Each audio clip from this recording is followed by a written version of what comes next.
ಮೈದನ ಸ್ವಲ್ಪ ಕುಡಿಯೋದಕ್ಕೆ ನೀರು ಕೊಡ್ತಾ ಇದ್ದೀನಪ್ಪ. ಆಯ್ತಪ್ಪ ಅತ್ತಿಗೆ ತರ್ತೀನಿ.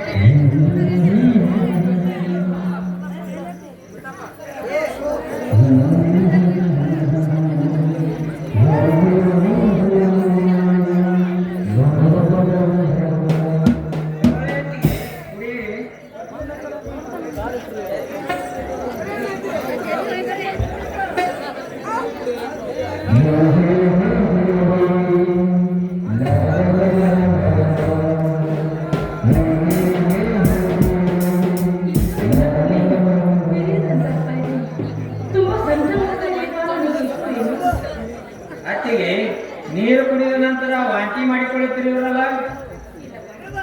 ಏಕೋ ಏನೋ ಒಂಥರ ಒಬ್ಬಳಿಗೆ ಬಂದಂತ ಆಗ್ತಾ ಇದೆ. ಏಕೋ ಏನೋ ವಾಂತಿನೂ ಕೂಡ ಆಗಿದೆ 3 ಸಲ. 2 ದಿನ ಆಯ್ತಪ್ಪ, ತುಂಬಾ ತ್ರಾಸ ಆಗ್ತಾ ಇದೆ ನನಗೆ. 2 ದಿನಗಳಿಂದ ತ್ರಾಸ ಆಗುತ್ತಿದ್ದರು, ನೀವೇಕೆ ನನ್ನ ಹತ್ತಿರ ಹೇಳಿರಲಿಲ್ಲ ಅತ್ತಿಗೆ? ಜೀವಕ್ಕೆ ಏನಾದರೂ ಹೆಚ್ಚು ಕಡಿಮೆ ಆದರೆ ಏನು ಮಾಡ್ತಿದ್ದೀರಿ? ತಾವು ರೆಸ್ಟ್ ತಗೊಳ್ಳಿ ಅತ್ತಿಗೆ, ನಾನು ಹೋಗಿ ಡಾಕ್ಟರ್ನ ಕರೆದುಕೊಂಡು ಬರ್ತೇನೆ. ಆಯ್ತು ಮೇದನ, ಬೇಗನೆ ಬಂದ್ಬಿಡ.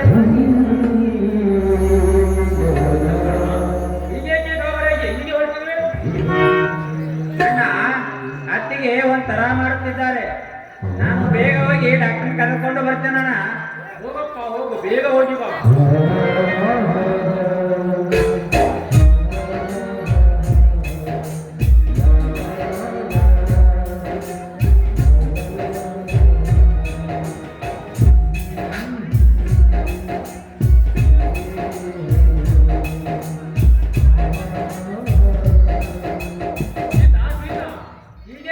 ಮುಖ ಸಪ್ಪೆ ಮಾಡಿಕೊಂಡು ಹಿಂದೆ ಕೂತಿರುವೆ. ಇರ್ರಿ, ಕಳೆದಿಂದ ಈಗ ತಾನೇ ಬಂದಿದ್ದೀರನ್ರಿ ನೀವು? ಸೀತಾ, ಯಾಕೆ ಸೀತಾ ದಿನಾಲು ನಗುನಗುತ್ತಿರೋ ಹಿಂದೇಕೆ ಉತ್ತರ ಮಾತನಾಡವೆ? ಹೀಗೆ ಮಾತನಾಡಿದ್ರೆ ನನಗೆ ಹುಚ್ಚಿ ಹೇಳುವಂತೆ ಆಗುತ್ತದೆ. ಸರಿಯಾಗಿ ಮಾತನಾಡು ಸೀತಾ, ಸರಿಯಾಗಿ ಮಾತನಾಡು. ಸ್ವಾಮಿ, ಅದಕ್ಕೆ ಈ ರೀತಿ ಮಾತಾಡ್ತಾ ಇದ್ದೀರಾ ನೀವು? ಇಲ್ಲ ರೀ, ಏಕೋ ಏನೋ ಇದಕ್ಕಿದ್ದ ಹಾಗೆ ನನಗೆ 3 ಸಲ ವಾಂತಿ ಆಗಿದೆ ಅಷ್ಟೇ. ಏಕೋ ಏನೋ ನನಗೆ ತುಂಬಾ ಸಂಕಟ ಹೋಗ್ತಾ ಇದೆ ರೀ,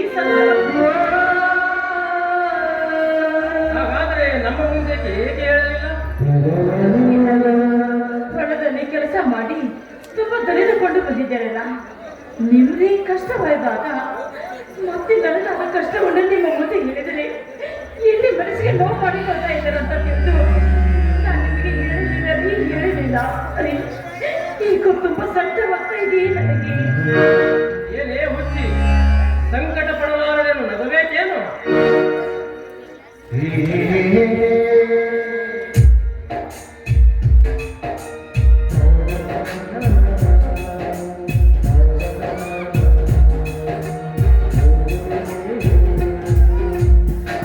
ಬನ್ನಿ ಡಾಕ್ಟರ್, ನನ್ನ ಅತ್ತಿಗೆಗೆ ಏನಾಗಿದೆ ನೋಡಿ ಡಾಕ್ಟರ್.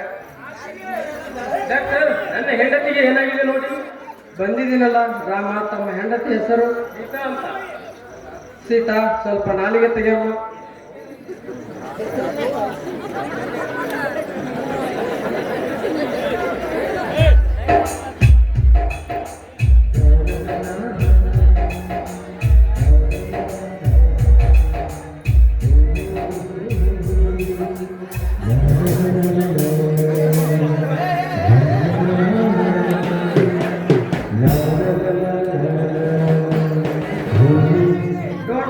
ನೀವೇನು ಹೆದರುವ ಕಾರಣವಿಲ್ಲ.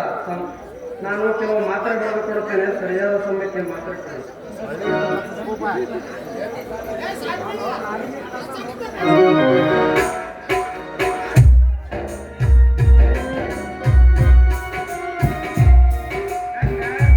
ಏನಾಗಿದೆ ನನ್ನ ಅತ್ತಿಗೆಗೆ? ಡಾಕ್ಟರ್, ಏನಾಗಿದೆ ನನ್ನ ಹೆಂಡತಿಗೆ? ರಾಮ ಲಕ್ಷ್ಮಣ, ಏನೂ ಭಯ ಪಡುವ ಹಾಗಿಲ್ಲ, ಸಂತೋಷದ ವಿಷಯಪ್ಪ. ಸಂತೋಷದ ವಿಷಯ ಏನ್ ಡಾಕ್ಟರ್? ಲಕ್ಷ್ಮಣ, ಇನ್ನೇನು ಕೆಲವೇ ದಿನಗಳಲ್ಲಿ ನೀನು ಕಾಕ ಆಗ್ತಾ ಇದೆಯಪ್ಪ, ಕಾಕ ಆಗ್ತಾ ಇದೆ. ನನ್ನ ಅತ್ತಿಗೆಯವರು ತಾಯಿ ಆಗುತ್ತಿದ್ದಾರೆ. ಇನ್ನು ಮುಂದೆ ದಿನ ನನ್ನ ಅತ್ತಿಗೆ ಆರೋಗ್ಯ ವಿಚಾರಿಸಿಕೊಂಡು ಹೋಗ್ತಾರೆ.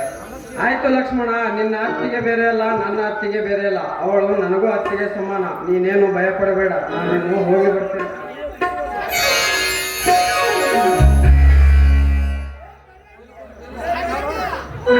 ಅಣ್ಣ, ನೀನು ಅಪ್ಪ ಆಗ್ತಾ ಇದೀಯ, ನಾನು ಚಿಕ್ಕಪ್ಪನಾಗ್ತಿದ್ದೇನೆ. ತುಂಬಾ ಸಂತೋಷ ಆಯ್ತಣ್ಣ. ನಾನು ಹೋಗಿ ಲಕ್ಷ್ಮೀದೇವಿಗೆ ಕಾಯಿ ಹೊಡಿಸ್ಕೊಂಡು ಬರ್ತೇನೆ ಅಣ್ಣ. ಹೋಗಪ್ಪ, ಹೋಗಿ ಜಲ್ದಿ ಬಂದುಬಿಡು.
ಸೀತಾ, ಮನೆಯಲ್ಲಿ ನಕ್ಕು ನಡೆಯಲಾರು ಒಂದು ಮಗುವನ್ನಾದರೂ ದಯಪಾಲಿಸಿದ ಆ ದೇವರು.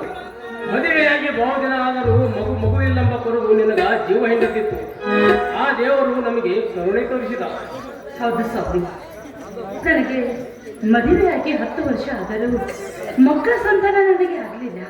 ಆದರೆ ಆ ತಾಯಿ ಲಕ್ಷ್ಮೀ ದೇವಿ ಇಂದು ನನಗೆ ಮಕ್ಕಳ ಭಾಗ್ಯ ಕೊಟ್ಟಿದ್ದಾರಂದ್ರೆ ನನಗೆ ತುಂಬಾ ಖುಷಿ ಆಗ್ತಾ ಇದೆ. ತುಂಬಾ ಖುಷಿ ಆಗ್ತಾ ಇದೆ. ಎಲ್ಲಿ ನಾನು ಬಂಜೆಯಾಗಿ ಬಿಡ್ತಾ ಇದ್ದೇನಂತ ಆ ಬಂಜಿತ ನಾನು ಸದಾ ಕಾಡ್ತಾ ಇತ್ತು ಸ್ವಾಮಿ, ಸದಾ ಕಾಡ್ತಾ ಇತ್ತು. ಆದ್ರೆ ಇಂದು ನಾನು ತಾಯಿಯಾಗುವ ಭಾಗ್ಯವನ್ನು ಕಂಡಿಲ್ಲ. ನನ್ನ ಮನಸ್ಸಿಗೆ ತುಂಬಾ ಸಂತೋಷವಾಯ್ತು ರೀ, ತುಂಬಾ ಸಂತೋಷವಾಯ್ತು ಎಂದು. ಸೀತಾ, ನನ್ನ ತಂಗಿ ಶಿಲ್ಪಳಿಗೆ ಒಳ್ಳೆ ಹೊರ ಹುಡುಕಿ ಅವಳಿಗೊಂದು ಮದುವೆ ಮಾಡಿದರೆ ನನ್ನ ತಂದೆ ತಾಯಿಗೆ ಕೊಟ್ಟ ವಚನ ಪೂರ್ತಿಗೊಳ್ಳುತ್ತದೆ.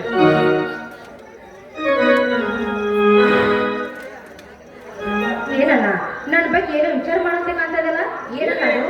ಬೇರೆ ಏನಿಲ್ಲಮ್ಮ, ನಿನ್ನ ಮದುವೆ ವಿಷಯ. ಅಣ್ಣ, ನನ್ನೊಂದು ವಿಷಯವನ್ನ ಅಣ್ಣ, ನಾ ಈಗಾಗಲೇ ಒಬ್ಬರನ್ನು ಪ್ರೀತಿಸ್ತಾ ಇದ್ದೀನಣ್ಣ. ಶಿಲ್ಪ, ಈ ನಿನ್ನ ಅಣ್ಣನ ಮುಂದೆ ಹೋಗ್ತಾ ನನ್ನ ಪ್ರೀತಿಸಿ ಅಂತ ವಿಷಯ ಹೇಳೋದು ನಾಚಿಕೆ ಬರೋದಿಲ್ಲ ಏನೇ ನಿನಗೆ? ಅವ ಶಿಲ್ಪ, ಎಂತ ತಪ್ಪು ಕೆಲಸ ಮಾಡಿಬಿಟ್ಟಿಯಮ್ಮ ನೀನು. ಹೋಗಿ ಹೋಗಿ ನಿನ್ನ ಅಣ್ಣನ ಮುಂದೆ ತಪ್ಪು ಮಾಡಿದ್ದೇನೆ ಅಂತ ಹೇಳ್ತಾ ಇದೆಯಲ್ಲ. ನಿನ್ನ ಮನಸ್ಸಾದ್ರೆ ಹೇಗೆ ಒಪ್ಪಿತಮ್ಮ ಶಿಲ್ಪ, ಹೇಗೆ ಒಪ್ಪಿ? ಇಷ್ಟು ದಿನ ನನ್ನ ತಂಗಿ ಒಳ್ಳೆಯವಳೆಂದು ಜಂಬ ಪಚ್ಚಿಕೊಳ್ಳುತ್ತಿದ್ದೆ. ಎಂದು ನನ್ನ ತಂಗಿ ಕಾಲು ಜಾರಿದಳು. ಅದಕ್ಕೆ ನೀವಿಬ್ರು ಕೆಟ್ಟ ಹೆಸರು ತರುವಂತ ಕೆಟ್ಟ ಕೆಲಸ ನಾನೇನು ಮಾಡಲ್ಲ. ಅದಕ್ಕೆ ಸತ್ಯವಾಗು, ನನ್ನ ಮಾತು ನಂಬು. ಅದಕ್ಕೆ ನನ್ನ ಮಾತು ನಂಬು. ಮಾಡೋದೆಲ್ಲ ಮಾಡಿ ಬರೋ ಸಾಧ್ಯತೆ ಮಾತನಾಡಿದರೆ ನಿನ್ನ ಮಾತು ನಂಬುದನ್ನು ತಿಳಿದಿದ್ದೇನೆ. ಈ ಅಣ್ಣನ ನಿನ್ನ ಅಣ್ಣನ ಮನೆಯ ಮರ್ಯಾದೆ ಕಳೆದು ಬಿಟ್ಟಲ್ಲೇ, ನೀನು ಕಳೆದು ಬಿಟ್ಟಲ್ಲ.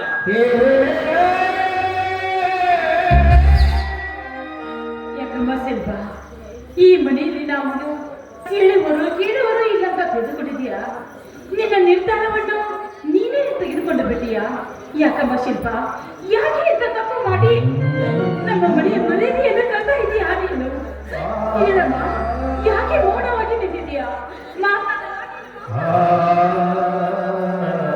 ಅಯ್ಯೋ ದೇವರೇ, ಇದನ್ನು ನೋಡಬೇಕೆಂದೇ ನಮ್ಮನ್ನು ಜೀವಂತ ಸತ್ತ ಹೋಗಬಾರದೆ.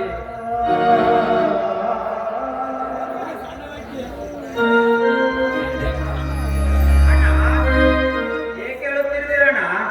ಲಕ್ಷ್ಮಣ, ನಮ್ಮ ಸಂಸಾರದಲ್ಲಿ ಸಾಕಷ್ಟು ಕಷ್ಟ ಇರುವಾಗ ನಮ್ಮ ತಂಗಿ ನಮಗೆ ಹೇಳಲಾರದೆ ಯಾರನ್ನು ಮೆಚ್ಚಿ ಮದುವೆಯಾಗಲು ಸಿದ್ಧಳಾಗಿದ್ದಾಳೆ.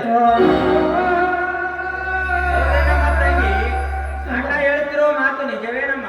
ಹೌದಣ್ಣ, ಅಣ್ಣ ಹೇಳ್ತಿರೋ ಮಾತಲ್ಲಿ ಸತ್ಯವೇನೋ ಸತ್ಯವಿದೆ.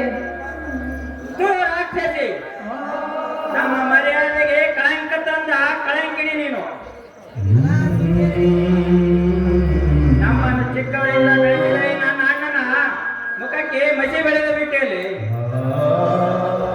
ಅಣ್ಣ, ನಮ್ಮ ಮರ್ಯಾದೆಗೆ ಕಳಂಕ ತಂದಳಣ್ಣ, ಕಳಂಕ ತಂದಳು.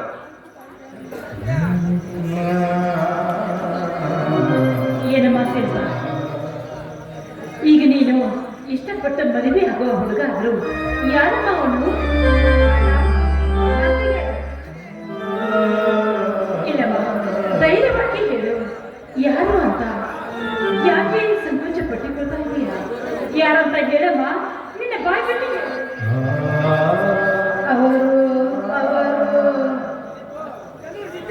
ನಮ್ಮ ಮನೆಯಲ್ಲಿನ ಮರ್ಯಾದೆ ಕಳೆದು ಬಿಟ್ಟಲ್ಲಿ ನೀನು ನಾನು ಎಲ್ಲಿ ದುಡಿಲಕ್ಕೆ ಹೋದಾಗ ನಾನು ತಿನ್ನಲಾಗದೆ ನನ್ನ ತಂಗಿ ಮನೆಯಲ್ಲಿ ಹೊಟ್ಟೆ ತುಂಬಲೆಂದು ನಿನ್ನನ್ನು ಉಳಿಸಿ ದೊಡ್ಡವಳು ಮಾಡಲಿಕ್ಕೆ ಈ ಅಣ್ಣನಿಗೆ ಸರಿಯಾಗಿ ಬುದ್ಧಿ ಕಲಿಸಿಬಿಟ್ಟಲ್ಲಿ ಈ ಮನೆಗೆ ನೀನು ಹೆಣ್ಣಾಗಿ ಹುಟ್ಟಲಿಲ್ಲ, ಹುಣ್ಣಾಗಿ ಬಿಟ್ಟು ಬಿಟ್ಟೆ.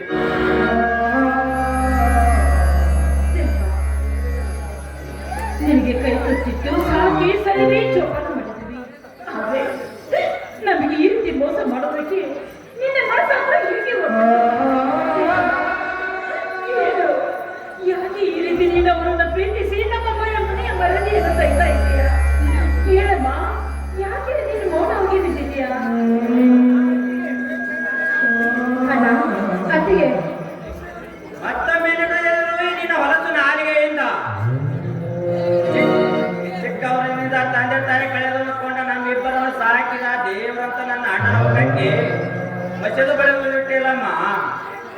ಇದೆಲ್ಲ ಮಾಡುವುದಕ್ಕಿಂತ ನಿನ್ನ ಕೈಯಾರ ಸ್ವಲ್ಪ ವಿಷ ಕೊಟ್ಟು ಬಿಡಮ್ಮ. ಅದನ್ನು ಕುಡಿದು ನಿನ್ನ ಕಣ್ಣ ಮುಂದೆ ಸತ್ತು ಹೋಗುತ್ತೀವಮ್ಮ, ಸತ್ತು. ಅವಾಗ ನಿನಗೆ ತಿಳಿದ ಹಾಗೆ ಮಾಡಬಹುದು. ನನ್ನ ತಂಗಿಯ ಬಾಳನ್ನು ಒಳ್ಳೆ ಗಂಡನ ಕೈ ಹಿಡಿಸಿ ಬಾಳು ಬಂಗಾರವಾಗಿಸಬೇಕೆಂಬ ಈ ನಿನ್ನ ಅಣ್ಣನಿಗೆ ತಕ್ಕ ಪಾಠ ಕಲಿಸಿದೆ ಅಮ್ಮ, ತಕ್ಕ ಪಾಠ ಕಲಿಸಿದೆ. ಅಣ್ಣ, ನನ್ನ ಬಾಯಿಂದ ಸ್ವಲ್ಪ ಒಂದು ವಿಷಯ ಕೇಳೋಣ, ಕೇಳು. ಹೇಳೋದೇನಿದೆ ತಾಯಿ, ನಿನ್ನ ಕದ್ದ ಪ್ರೇಮದಾಟಕ್ಕೆ ಪ್ರಯಾಣ ನೀಡಲು ಯಾರು? ಅವರು ಧೈರ್ಯವಾಗಿ ಅವರು ಯಾರು ಅಂತ ನಿನ್ನ ಬಾಯಿಂದ ಹೇಳು. ಹೇಳ್ತೇನೆ, ಅವರು ಬೇರೆ ಯಾರಲ್ಲ, ನಮ್ಮೂರ ಜಮೀನ್ದಾರ ಮಗ ಕಿರಣ್ ಅಂತ. ಶಿಲ್ಪ, ನಮ್ಮ ವೈರ್ಯ ಮಗ ಕಿರಣೆ ಹೋಗಿ ಹೋಗಿ ಎಂತವನನ್ನು ಮದುವೆಯಾಗಲು ನಿಶ್ಚಯಿಸಿರುವಮ್ಮ. ಈ ವಿಷಯ ನಮ್ಮ ಮುಂದೆ ಹೇಳಲು ನಿನಗೆ ನಾಚಿಕೆ ಆಗೋದಿಲ್ಲವೇ? ಅಣ್ಣ, ನಮ್ಮ ಮರ್ಯಾದೆಗೆ ಕಳಂಕ ತಂದಳು, ಕಳಂಕ ತಂದಳು.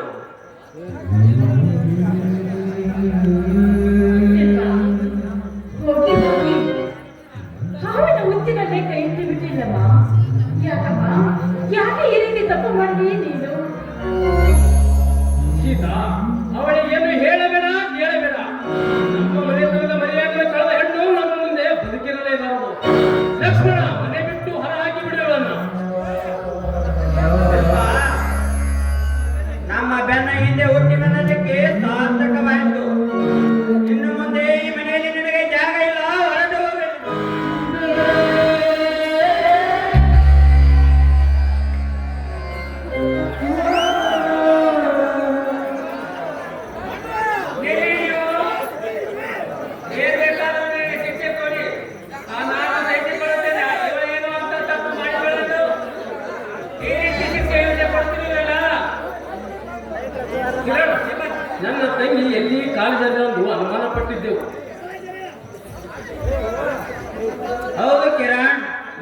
ನಿನ್ನ ಒಪ್ಪಿಗೆ ವೇಗ ನಮ್ಮ ತಂಗಿಯನ್ನು ಕೊಟ್ಟು ಮದುವೆ ಮಾಡಿ.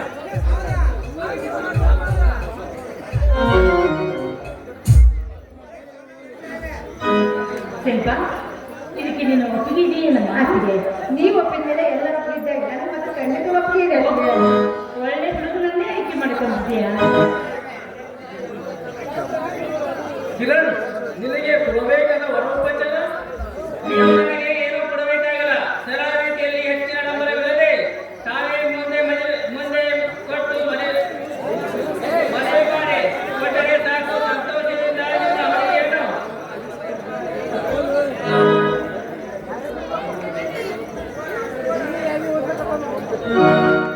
ಶಿಲ್ಪ, ಏನು ಅರಿಯದೆ ಈ ತಪ್ಪ ಮಾಡಿದ್ಯಾ ಅಂದಾಗ ಇದನ್ನು ಕ್ಷಮಿಸಿ ನಿನ್ನ ಮದುವೆ ಮಾಡಿಕೊಳ್ತಾ ಇದ್ದಾರೆ. ಆದ್ರೆ ನಿನ್ನ ಬಗ್ಗೆ ಏನು ತಿಳಿಯದೆ ಏನೇನು ಮಾತನಾಡಿ ಬಿಟ್ಟಿದ್ದೇವೆ. ನಡಿಯಮ್ಮ, ನಿನ್ನ ಕ್ಷಮಿಸಿದ್ದಾರೆ. ಅವರನ್ನು ಓದಕ್ಕೆ ಕಲಿ